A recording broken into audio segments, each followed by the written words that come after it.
આ આપણી કલમું છે, જોઈ લો મિત્રો. આપણી વાડી.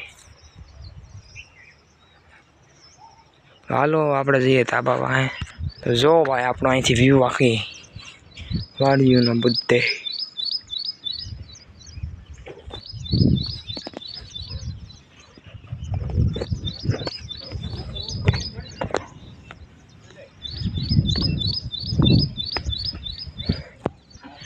તો હાલો મળીએ ઘડીક ખમીને નીણ હારી પછી.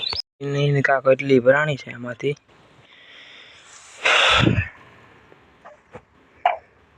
એ બધી નાખવાની અંદર.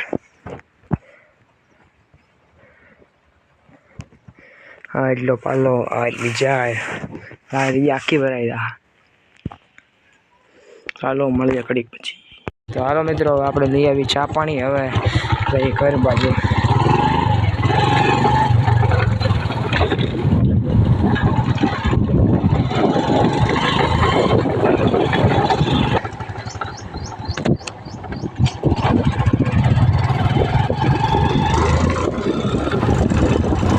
હાલો મિત્રો મળીએ ઘરે જઈ.